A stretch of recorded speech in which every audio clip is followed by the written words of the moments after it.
everyone. It is Maxine, and I am back again with Ability Diverse. The more you know. I almost said divorce there. So welcome back. I'm excited to be here with you today and share with you some of the things I wanted to talk about regarding transitioning and moving with your special needs or additional needs, child, teen, or adult.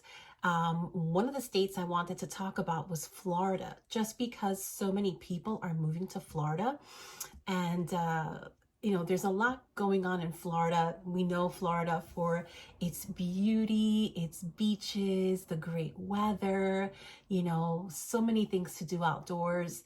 And we think of those wonderful theme parks that we all know and love.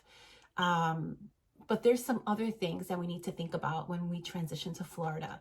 And I wanted to share that with you today on some of those things that you should know when transitioning. And it's usually the last thing we think about when we move. We think about, of course, the school districts, and we think about, where we're going to live at, and, if it's a good fit and everything. And of course, if we have family there, we do want to be close with them. But, to think about some of the things when you're transitioning to a new state, what to look for. So I know that in my little snippet that I had given last time, I spoke about something that was pretty intense, about the criminal procedures and corrections. It's part of the legislation in the state of Florida. And I'll tell you the reason why, I was talking about that in that video, because in Florida, in their school system, when it comes to special needs, there is something called the Baker's Act. And the Baker's Act was introduced into legislation in Florida in 1972 by the state rep at the time, former state rep Maxine Eldridge Baker. And she brought this about in 1972, the Florida Mental Health Act. And I will have everything listed for you. There will also be notes at the end of this video. So that way you can yourself, as a parent, as a guardian, as a caregiver, can make that decision for yourself. Whatever I put on this video is for informational purposes only. You don't have to take it to heart. It is, my goal with this channel is to share with you information that you can be more aware as a parent. I always share with parents, and I always coach parents into advocating for themselves. We can't leave everything to the professionals. We're thankful for them and for their knowledge, but there's things that we can do as parents to know more. And that's why I always say the phrase, or my caption is, the more you know, because knowledge is power. And as parents, we should know, we do know what's best for our child, but we also need to extend outside of what our prior knowledge base is, and learn more. There's nothing wrong with learning. We will always be learning, but especially in this case, it's always important to know, well, what are the laws there? What can affect my child? We do talk about, of course, all the supports that your child, teen, or adult may need when they do transition over to a different state. But how about the laws? Like for example, my son, who struggles with sometimes behavior and emotional, social, and he still requires supports in certain areas. And so this was concerning to me. So I wanted to share with you, because it's not something that's talked about too much. There has been press on it, but what happens over time, we tend to forget, and these articles, they become lost.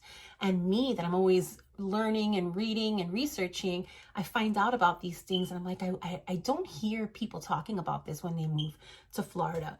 And one of the things that I'm going to talk about at the end of this video is what are some resources in Florida, once you're there or before you move. And one of the great resources was a Facebook page, Special Needs Parenting Florida. And you can look this up, and, just reading comments is one of the reasons why I wanted to do this channel, because I noticed a lot of families seem to not have prior knowledge to what they were going to experience in Florida. And so I said, I'm going to do this little video, and I wanted to do it specifically on this because I have a school-age son who's still in school. And those of you that have adults, but you're going to be very surprised and alarmed at this act because it affects even younger children. So let's talk about it. So this Baker's Act was introduced in 1972 by the former state rep Maxine Eldridge Baker. The Florida Mental Health Act, you'll see this on the slide that's in front of you. It's FS 394 Part 1. It's commonly known as the Baker's Act. It governs mental health treatment, including involuntary examination and involuntary placement. So what this basically means is like the act directs police officers. It doesn't tell them, it directs them and some mental health professionals to hospitalize the mentally ill, okay? To hospitalize the mentally ill. It was never intended to be used on those with developmental disabilities or children who act out in class. And basically, what they do with this Baker's Act is, for example, if a teacher feels that the child in the classroom is being unsafe, they will contact who they need to contact to remove the child out of the classroom. And what they do to who they contact, well, they'll contact the principal, they'll contact someone to remove the child out of the classroom. Once the child is removed out of the classroom, they always they seem to be contacting the police. It looks like it's their go-to. And, working very closely with my school system for my son throughout the years, that's usually not the case. What we always have a buffer. In the state of Connecticut, where I'm from, we have a buffer. So we have 211 where we contact, which is a number that is used for the public. And God forbid, let's say you needed food or you needed shelter or emergency services or someone other, your child's having a mental health crisis, you would contact 211 and they would send a mobile unit to your home or school. And it would be a social worker that deals with crisis management and de-escalation. So they would come in to service the child or teen that's having this struggle at home or school. And it is the buffer. It's never police officers first. It's always a mental health professional that comes in, because most of the time it is just what's needed, okay? And most of the time, by the time these people do come, the child or the teen is already calmed at that point, okay? So in order to keep them safe, it is the best go-to, especially if at the school, the social worker or the case manager or the paraprofessional are not able, or the school psychologist is not able to calm the student and keep him safe, then you would definitely contact 211. It would never be right away contacting police. It's just not a safe option, especially if the police department and those that are working in the police officers are not trained, right? If the first responders are not trained in special services or servicing our loved ones and the care that they need, then they should not be called, because it just makes the situation worse. So this is what they do in Florida. Their go-to is to right away they contact police if they feel that the child is not safe, or if the child looks like is going to hurt someone else. Okay, so this is what they do. So basically, it's a 49-year-old law, and it states that individuals should only be committed if they are mentally ill. This is the law, and are a danger to themselves or to others. Children who do not meet this criteria are involuntarily handcuffed and placed in the back of a police car, taken from school and placed into a crisis center or an emergency room department in a hospital, and and sent to their psychological ward. Basically, they're held there for up to 72 hours. Okay, it's blows my mind. And let it be clear that, many of these psych wards that are in hospitals or crisis centers, they don't have separate areas for children or teens. They will be mixed with adults that have serious issues, other mental health issues. So it's really, for a parent and for the child, it is extremely traumatic and it's very difficult to come back from something like that. Just the police ride alone is difficult. Being handcuffed and handled by a police officer is extremely difficult. So in Florida, the numbers have doubled to about 36,000 a year. 36,000 a year, or about 100 a day. Let's look at that for a minute. That's just, it's alarming. It's alarming. It's jarring. It's scary. Very scary. So these statistics are according to the University of South Florida, where they actually have a report that has mapping based on, and I'm going to show a little clip of what that looks like so you can see what the map looks like. So they have the Baker's Act. They have a reporting center for the Baker's Act, and which is really great to take a look at that. You're able to see, it's a map, and it will show you, of course, all of Florida, and then it'll have dark blue, light blue, and then clear. The dark blue are the higher concentrations on the map that show you where the Baker Act has been initiated, and you have to see it to believe it. I mean, it's just dark blue in lots of areas. Then you have your lighter blue, and I'll give you a little clip so you can see that, and I'll put that in here, and you can see that right now what that looks like. It's a lot. Now here's what's more scary. Even more scary is that more than 4,000 were under the age of 10. More than 4,000 were under the age of 10. And this is according, again, to the University of South Florida. And I'll have that link as well for you to look at that. Which is very scary. This is their Baker's Act supporting center, where they list all of this information so you can see it. This is not something that's talked about. This is not something that's shared. I'm sure if you're talking to a real estate agent in Florida, they're not going to talk to you about these things. This is stuff that you would have to do the footwork to find out about. So I'm trying to cut to the chase and help you with that, so you're very aware of that. It's really scary. And I also posted here, there's an article from the Tampa Bay newspaper that has, they just updated it again in 2020 of January.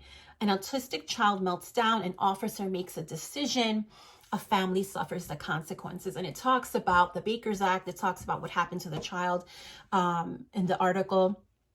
And then there's another article, and this is in Times Magazine. So it was so profound, this Baker's Act, because many parents in Florida are concerned because they feel that the Baker's Act is being used just constantly. It's just like their go-to. There's no in between. There's no buffer. It's just something that they're going to now, just to get the child out of the classroom, or out of the environment, or the teen. So let's talk about this. This is a Times Magazine. So I'm going to just insert this right now, the Times Magazine. You're going to see Nadia King. She's absolutely adorable. And she was featured in Time Magazine, which is a major magazine, very famous magazine. So if they're talking about it, it's because it's something, that's really, really serious. So it says here, the mother of 6-year-old Nadia King plans to sue the Florida school district where a social worker invoked the state's Baker Act, placing the girl at a behavioral health center for 48 hours.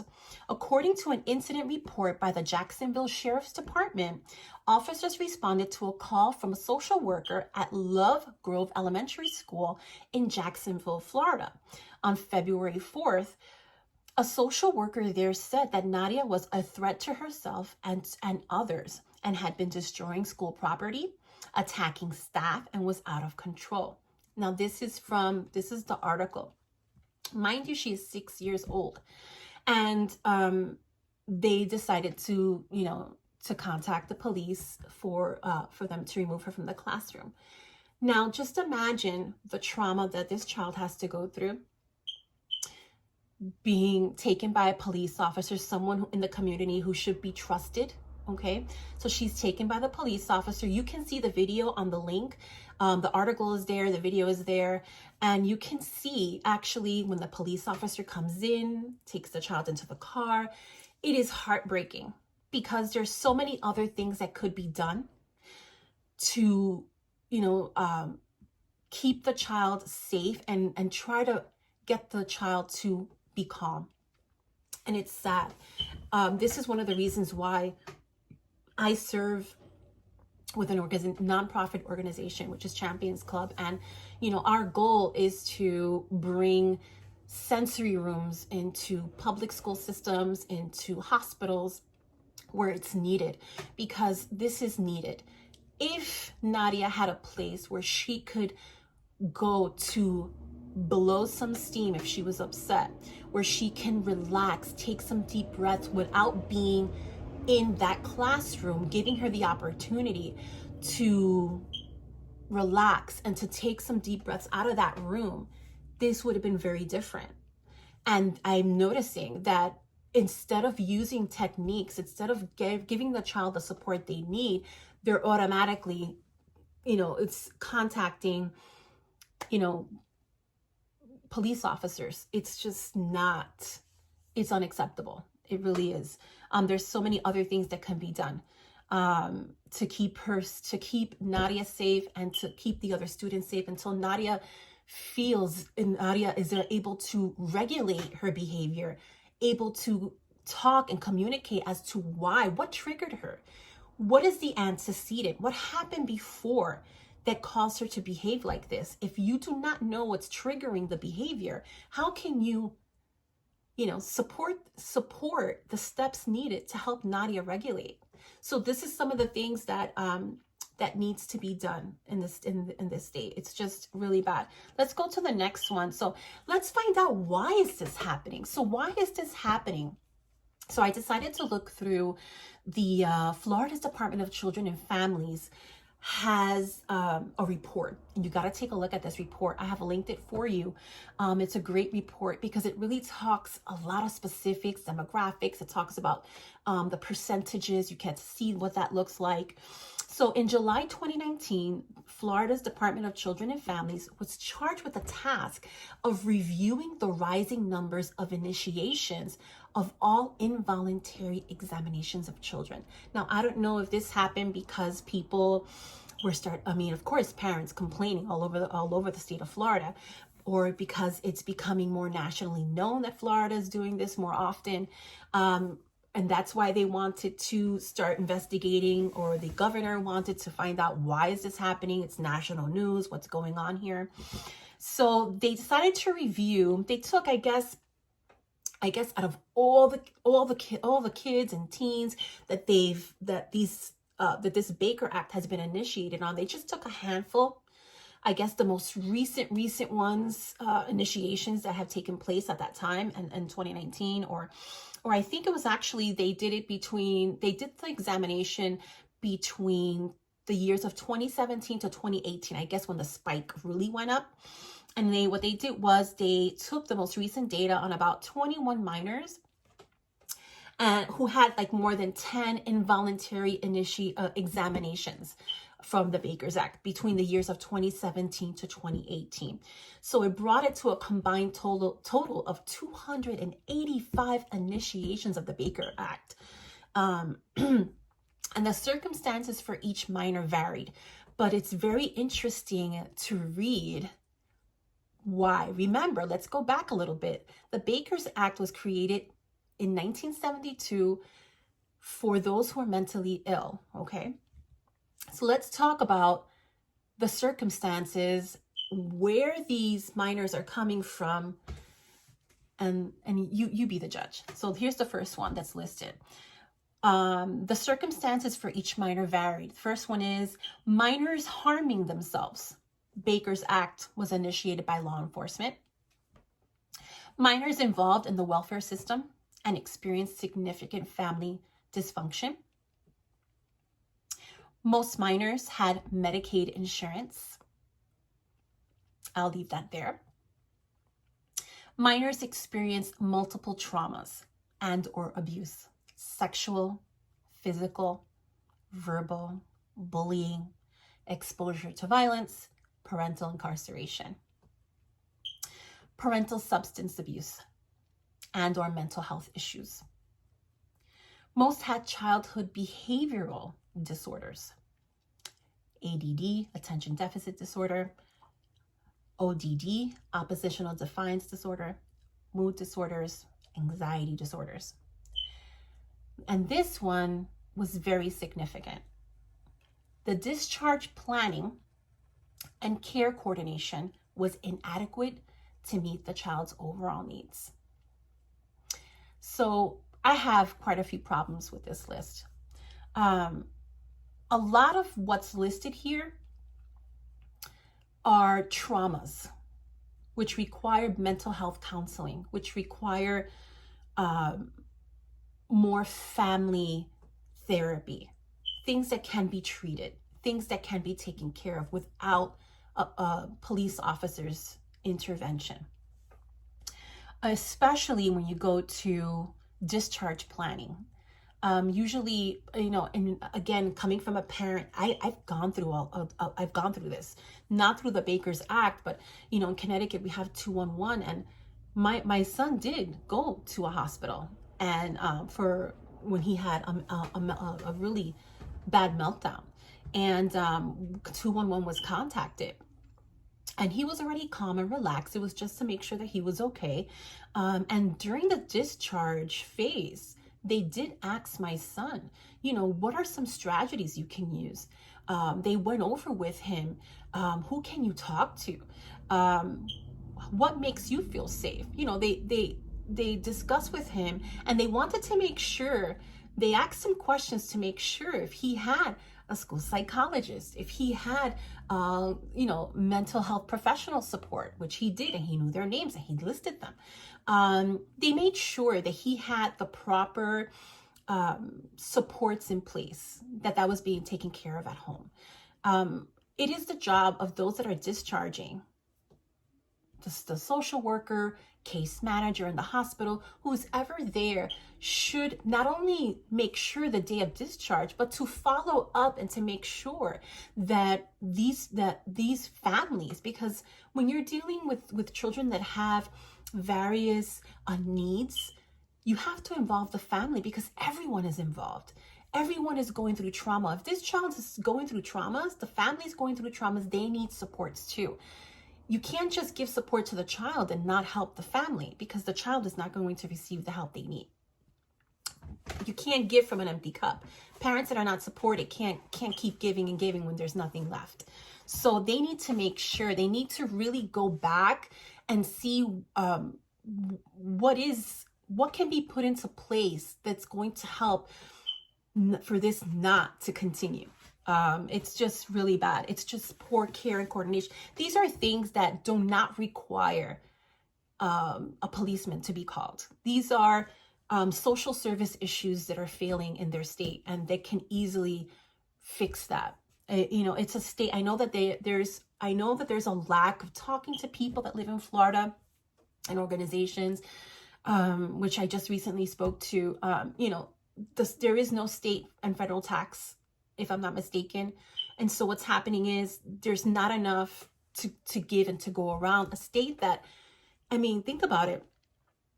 It's a very wealthy, it's a very wealthy state. You have all of these theme parks, all of this, there's revenue. There should be more supports for individuals that have additional needs. There needs to be much more support. And because people are not talking about it enough, parents need to really, there's a lot of policy making going on. The Autism Society of Florida is trying to do a lot with policy making, and they need parent support to help to bring certain things into law, because there needs something to be done. There's a gap in Florida when it comes to mental health. There's a gap when it comes to servicing individuals and children with special needs. They need to do better, and they can do better. And so there's a lot of policymakers trying to make it happen, but they do need support. So we'll talk about that soon as well.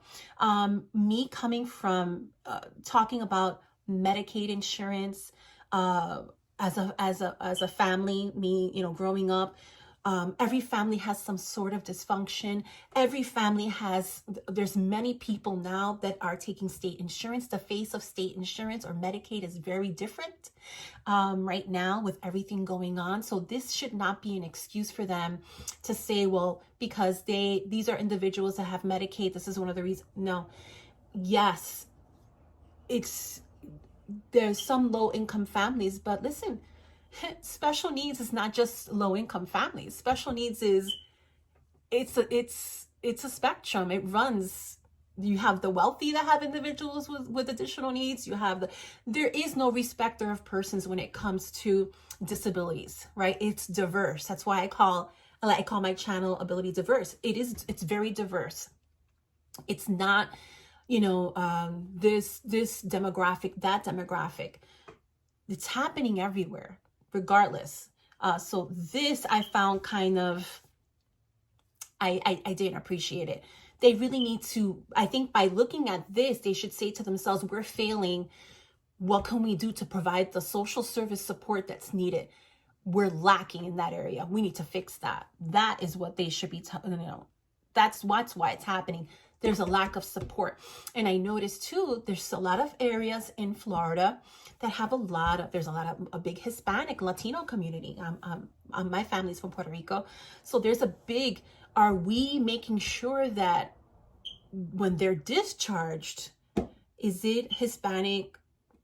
Does the person speak Spanish? Are they able to communicate with the family? Are they able to connect with the family? That is very important, because culturally, it's important that you are able to meet their needs. Culture is a big game changer, and a lot of this too, in the sense that if I can connect with you, you're going to want to hear more of what I have to say, because you feel that I get you.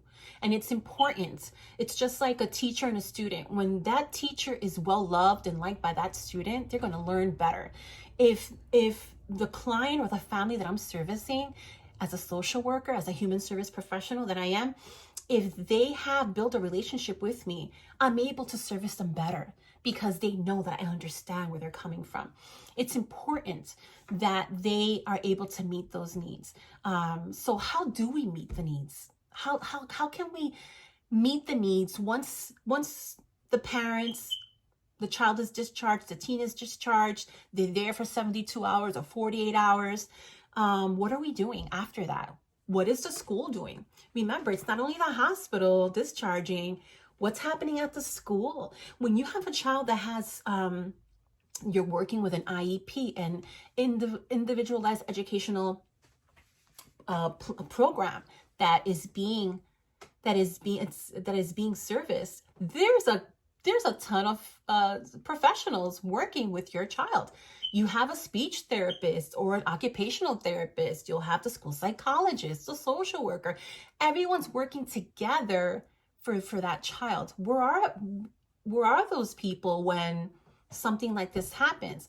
So for me, for example, when 211 was called, I immediately, I had no shame to my game. I mean, I tell you, man, I contacted everyone. As a parent to parent, look at me really carefully.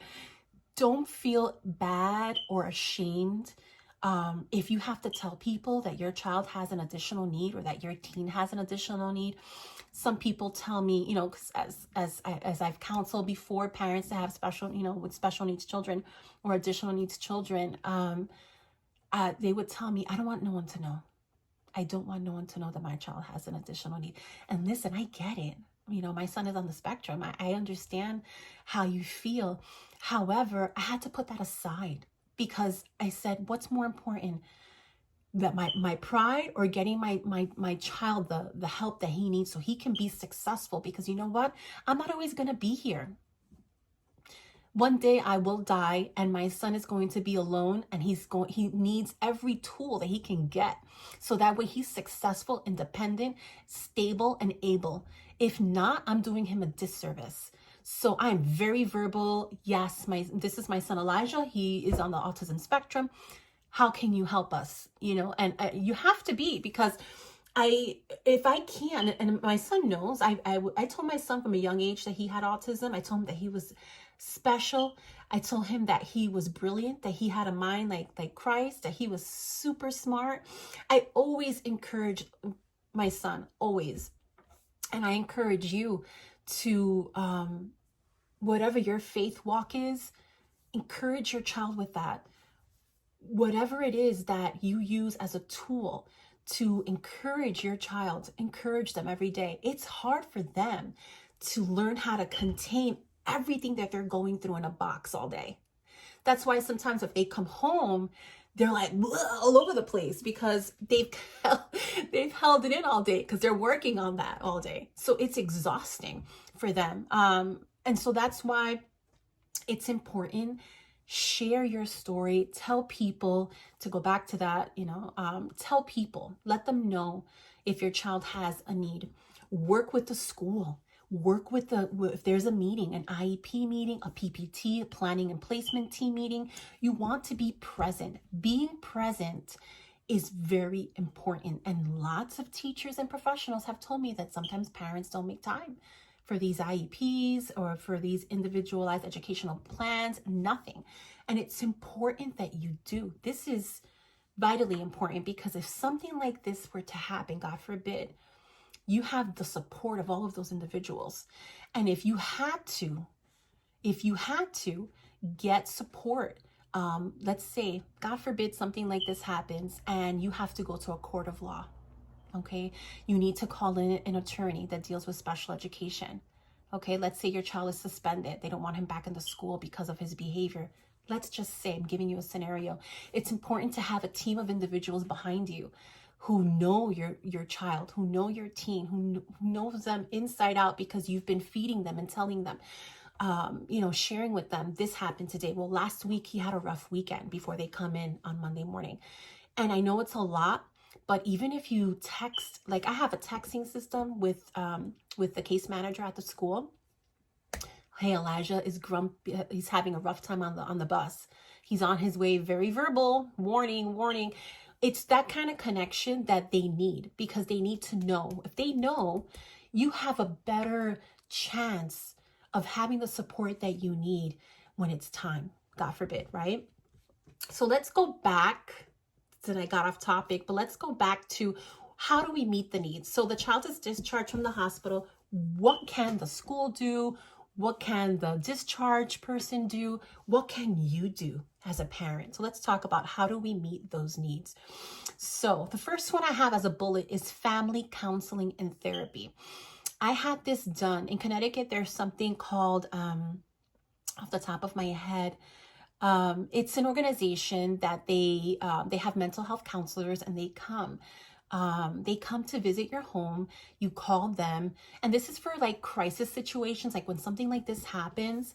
There's an organization, it's Wellmore Behavioral Health, and you can actually call them, and they will set up, it's like a 6-month program. And they'll come every week, and they'll do like little activities with your child, teen, or adult. And they'll do activities, or your child or teen, and they'll do activities. And but they'll do games based on emotions. They'll talk with them. They'll take them for a walk. And as they're doing all that, they're giving them therapy. I've been on sometimes the meetings. We'll play a game, and we'll talk about his feelings and things like that. And they also talk to the parents. So part of the program, the 6-month program, the agreement is to also have therapy with you. So once a week, they have therapy with you to see where you're at. Things like that are very important. So a lot of people are like, oh, I don't like people in my house. But this is important, because remember, this has to do with your child. It has to do with you. it affects everyone in the home. So even my daughter, I have a daughter, and we decided to get her therapy too, because she, as a sibling of a child with special needs, she was going through a lot too. To see him crying, to see him upset, to see him angry, she would cry because she didn't want him to get hurt.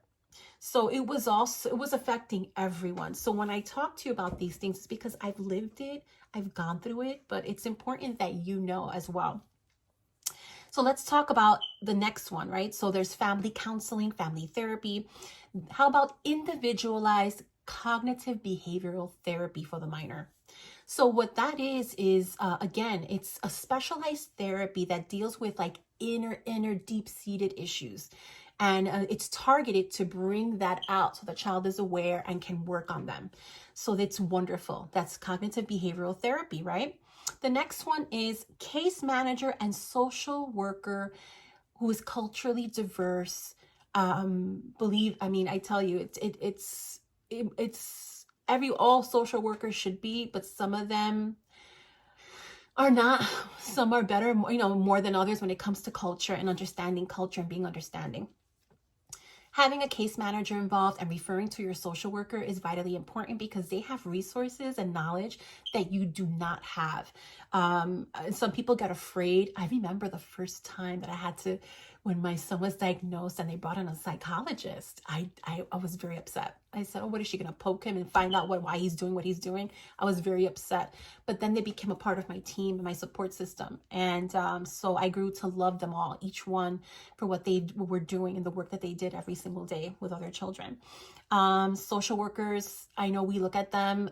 Some people look at them like, oh, are they going to tell me about my son or take my son? No, they're not there for that. No one wants to take anyone's child away. The goal is here to provide care for you and your child, so that way you're successful and they're successful is the goal.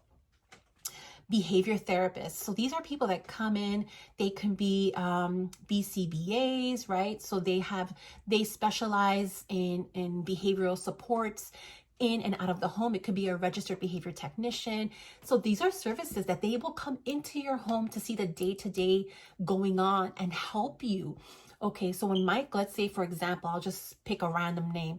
Okay, so let's say the registered behavior technician is there and he'll say, okay, so when Michael comes in, we're going to put a chart for him so that way you guys can refer to the chart, so they will help you with behavioral supports as needed when you're in home, or you may go to their center and get that support. The BCBA can also, which is they're a behavioral specialist, they can go into the school for you and provide supports there. They're amazing. And these are the supports that you may need too. There's like home visitation. They can come to the home as well. They can provide, supports. How about a mentor? We don't look at that anymore with everything going on, but there's like boys and girls club. And sometimes even for my son, having a mentor, someone who of course is an adult, but someone that he can look up to, talk with.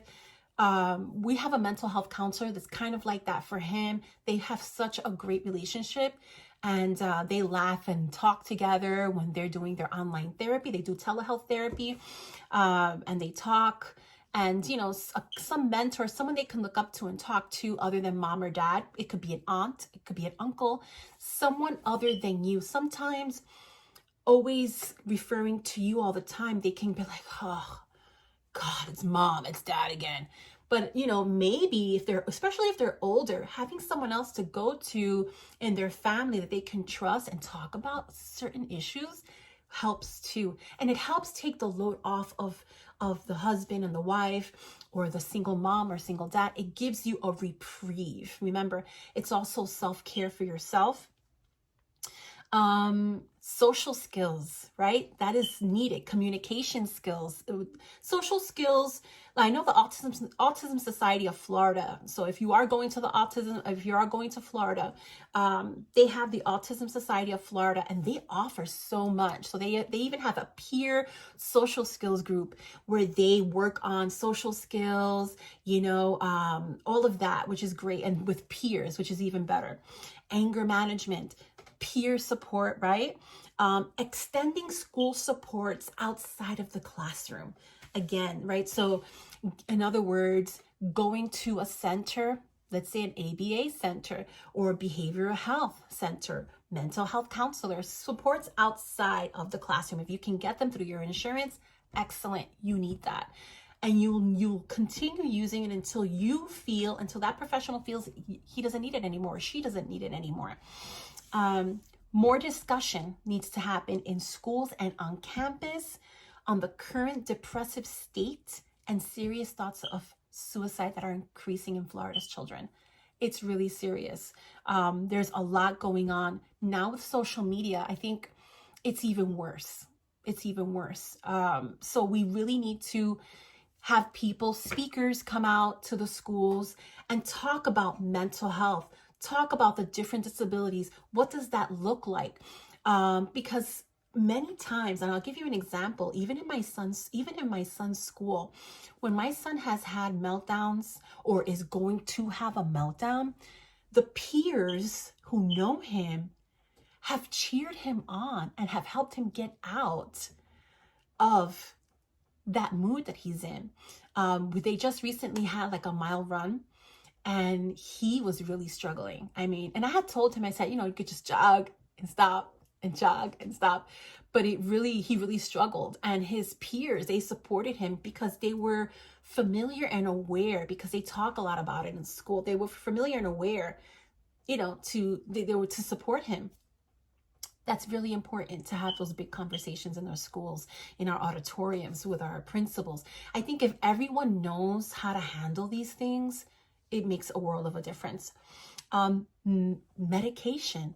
I'm not against medication. If medication is going to help my child and help him so that way his learning is not impeded anymore, he's able to sit, he's able to focus, as long as my child is not a zombie and my child is fully functional and he's being supported, yes. I'm not, currently my son does have medication, and it has changed the game for us and for him, in order to help support him in school. There's nothing wrong with that, nothing wrong in saying that.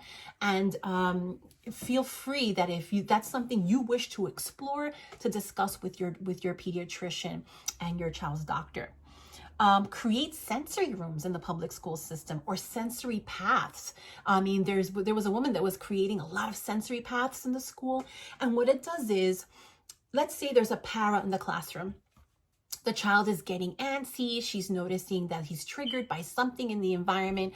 The number one thing to do is to remove the child from the environment that's causing the trigger, and to give him a mental health break, a sensory break, allowing him to take those deep breaths without all the sounds and the stimulation of the classroom, and just the yelling and the shocking looks and all of those things that make you feel this small. They react to that. And the comments the kids make, it's better to remove the child, give them a little walk, take them on a sensory path. It makes them jump, it makes them touch the walls, and it gives them a break. Or even if a school has a tiny storage closet, you can put a mini sensory room in there. You can have a bubble tube in there. You can have some fidgets in there. The goal is to bring about a calmness, so that way, because you don't want to address the behavior right away. The goal is to help them to calm. Once a child is at this level and they're so escalated, talking to them, there's no reasoning at that point. So you need to bring the child down so they can relax. And then when all of that is over, hey, what happened today? Can you tell Miss Maxine what happened? You're sad. Why are you sad? Can you tell Miss Maxine what happened? Please, they respond. If you respond in an angry tone, in a tone of you're upset, they know. They're very intelligent. They will know that you're angry, and they're going to respond to you in an angry way. If your response to them is calm, they will want to be calm. They want that. But their mind is just not letting them at that moment. So it's just great to let them calm down, give them that moment, help them to recollect themselves, then address the behavior. You're going to get a better response, I'll guarantee it. Now, another thing is mindfulness classes during PE. Why don't we incorporate in physical education some mindfulness classes, some mindfulness games, something to bring about that way everyone is on the same page, right? All the students, because that's whether typical, non-typical, all kids go through traumas, all kids go through anger moments, and it's great for them to be able to learn, right, together what they can do so that way they can feel calm and safe in the classroom and beyond, right, and extend out of the classroom. How about a crisis mobile unit for the state of Florida? Maybe for every district have a mobile unit that is available to come out when there is a crisis like this. Instead of having police officers there right away, why don't we have the crisis unit come out and try to help the student, give them a moment, give them some space and some air, and talk to them, right? So these are some of the ways that we can meet those needs instead of calling officers, and we don't know if all the officers are trained. And talking about training officers, so if you go back to the 2021 Florida statutes, I have the link there so you can take a look at it. We're looking at section 9430439, and this is a section of interviews of victims, suspects, or defendants with autism or an autism spectrum disorder. So if you look at the bottom of that, it says each law enforcement agency, this is number 2, you'll see that number 2 there. Each law enforcement agency must ensure that appropriate policies are developed which implement this section, and that training is provided to its law enforcement and correctional officers based on those policies. Now, if they are getting the appropriate training, which, by the way, the Autism Society does offer, the Autism Society of Florida does offer free first responder training for police officers, EMTs. It is free and available through the Autism Society. There is no excuse for if you read the article, one of the news articles that I put, the Tampa Bay news article, the sheriff there states that, oh, well, my officers, they're not trained in that. Well, you know what? Let's get them trained. It's free. Find out in your district before you move to Florida. Here are my final tips for you. Find out in your district where you're planning to move to, whether it's Winter Park, Florida, whether it's Orlando, whatever town or that you're going to, city, find out if the police department is trained to work with individuals on the spectrum or special needs individuals. They should be trained. There is no excuse because there is free training out there. They should know what autism, what special needs looks like, how to de-escalate a situation without using any force. They should know. And there is some, if you go to the Autism Society's page, there are some police officers who I think was interviewed, and he said that it was so helpful. So it's really helpful to know the signs, to know what to do. But what do you do as a parent? What can you do as a parent to support and to find out before you move to Florida? What is something that you can do? Well, the first thing is contact the school in your child's district and ask to speak to the special education director. Have a list of questions that you would like to ask regarding your child and their individualized need. Send them a copy of the IEP in advance so that way you can ask questions. Connect yourself, right? This is number 2 now. Connect yourself with organizations that support your child, teen, or adult with developmental disabilities. So here's a few lists that I have compiled for you, just so that way you can find out for yourself. So the first one is the Florida Atlantic University Center for Autism and Related Disabilities. I have provided the link for you there. Also, the Autism Society of Florida. The link is there below, and it's excellent because they offer services provided is Advocacy. Right now, they're advocating to update this Baker Law Act. Resources, so many resources, parent support, online support, in-person support, parent support groups, peer social groups, and then, like I said, they offer first responder training, which is excellent. There's also the Florida Developmental Disabilities Council, That's there as well. It's www.fddc.org. That is the Florida Developmental Disabilities Council. Also, here are some great Facebook groups to join. Special Needs Parenting Florida. Special Needs Parenting Florida. You definitely have to log on if you have Facebook. I learned a lot from there, just not even making comments because I live in Connecticut, but because I was researching about moving to Florida at one point that I was considering it, not now, but as I was considering it, it was something that I looked into, and it was very helpful for me, and unfortunately, it was more negative than positive. It was one of the reasons why I even turned down a position because that it was offered to me because I knew that I couldn't live there with there's still so much work that needs to be done. They're very behind until Florida gets to where it needs to. I may consider it in the future but right now I am good where I'm at right now.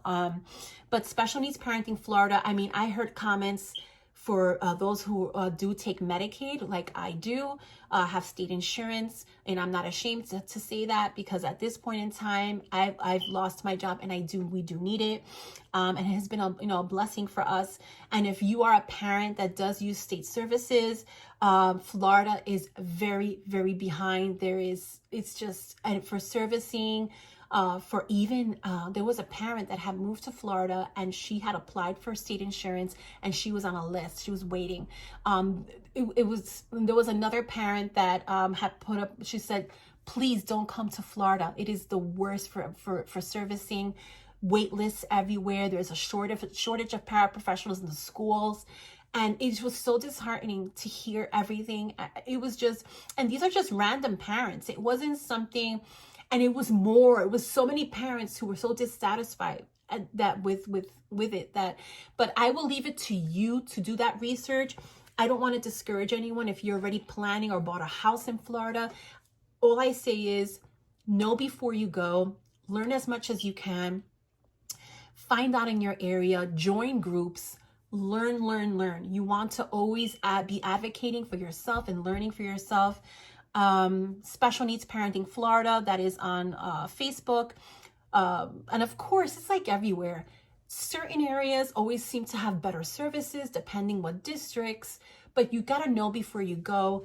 But it was more than not that it was just I wasn't hearing good things. Florida Partners in Policy Making, that is also an excellent group there that you can join on Facebook.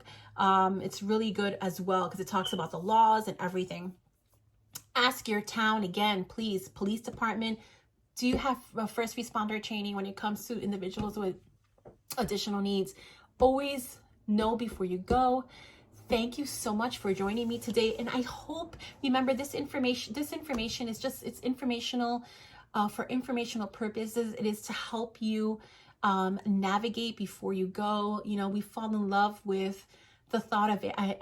I did. I've always wanted to go to a place where my children they like to be out a lot, and there's things to do there all year round. And so that's what attracted me at first. But as I kept reading, I have to be, everyone, even if you're at a church, depending on what church you choose, what state you live in, everyone's needs has to be met. If you're a family of 4, your children, your husband, everyone's needs has to be met. If those needs are not being met, it's not for you, right? Because it's not about you and what you want to do as a parent. It's also what affects your child. If they're not happy, you're not going to be happy. If they're not being successful in the important parts of their life, then it's a problem. So, the goal always is for our kids and teens and adults with additional needs that they're living, that they are a part of society, that they're able to do the things they need to do to be successful in this world, and to be supported.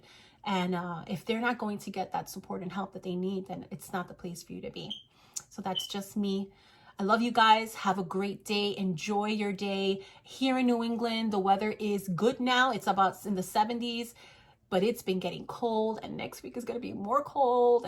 But I love the fall. If you're coming to New England, the fall weather, it's beautiful. There's leaves everywhere. It looks like one of those little quaint little towns in a postcard. So enjoy your day. Thank you so much for joining me, and I look forward to talking to you soon. Who knows, maybe next time. If you're interested in doing another state, I'm looking into doing either New York or New Jersey.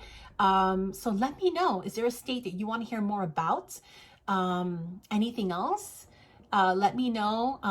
Again, I'm your research girl, so I love all of that if you're interested. But thank you so much for joining me on Ability Diverse, and I look forward to seeing you very soon. Bye-bye.